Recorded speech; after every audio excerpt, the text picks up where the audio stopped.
триъгълник, дали е любовен, за мен все още въобще не е ясно, защото този, който поне се сочи или поне за сега около 100% се навява мисълта, че той е убиеца и след това се е самоубил, Димитър Големанов. Той е креатура на една така новосъздадена партия, да го наречем във Варна, по местните избори, с името Свобода, чийто лидер е общинския съветник Геннадий Атанасов, за който афера е писала много пъти. Той в момента е общински съветник. Въпросният Димитър Големанов, който стреля и който се самоубива, беше кандидат общински съветник в листата на тази партия, която, разбира се, гравитираше и сега в лицето на лидера Геннадий Атанасов гравитира около управляващите ГЕРБ, прословутия Янко Станев във Варна и така нататък. С много апетити към спортна зала, напоследък към един голям имот на Галата, където щяха да строят големи чудеса по европейски уж проекти. Хората там протестираха. Този Димитър Големанов щеше да строи този целият проект заедно с Геннадий Атанасов.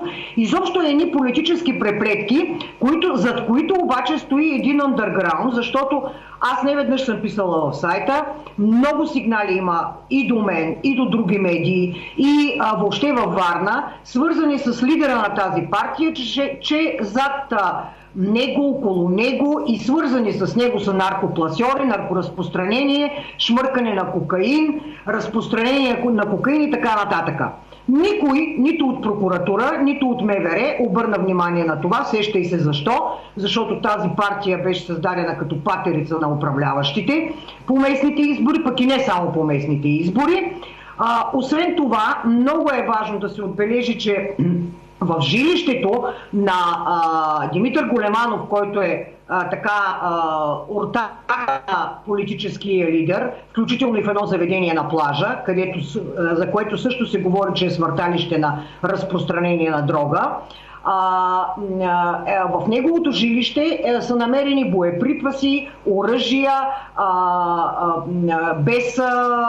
без номера, с заличени номера, което можеш да си представиш за какво става дума, още повече облечено в една политическа форма. Разбира се, до сега не се е виждало от това.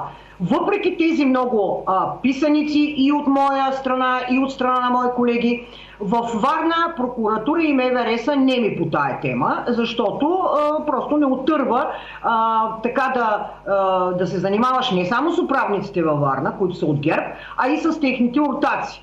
Без значение от коя политическа сила са, малка, голяма, важното е да ги крепят. Така че тук, освен това, мога последно да кажа, че преди месеци бях получила едни видеоклипове, свързани с въпросния Димитър Големанов, въпросния Геннадий Атанасов и убитата млада жена, която е бившо гадже на този Димитър Големанов, колко бившо не е ясно, които бяха изключително хард-порно клипове. Имам ги и до сега. Не ги публикувах тогава, защото сметнах, че това не е кой знае нещо, заради което да бъдат тези хора проверявани, разследвани или нещо друго. По-скоро за мен беше важно да се провери дали те се занимават наистина с наркоразпространение. Но тогава в тази информация, заедно с тези клипове, се говореше за качване на тези клипове в порно сайтове, така че тук може да става и въпрос за проституция, не го казвам категорично, защото нямам данни, но факт е, че тези клипове бяха пуснати по порно сайтове. Факт е, че се говори, че този, който е стрелял Димитър Големанов, е бил в добри отношения, т.е. познавал се с този въпросния кипърец с шведски произход и с били познати или приятели. Тази жена пък е била в апартамента на кипъреца, бившото му гадже. Тук не мога да бъда категорична от първия ден, че става дума единствено за любовен триъгълник и за това, че много бил ядосан бившото и гадже, отшъл и ги застрелял.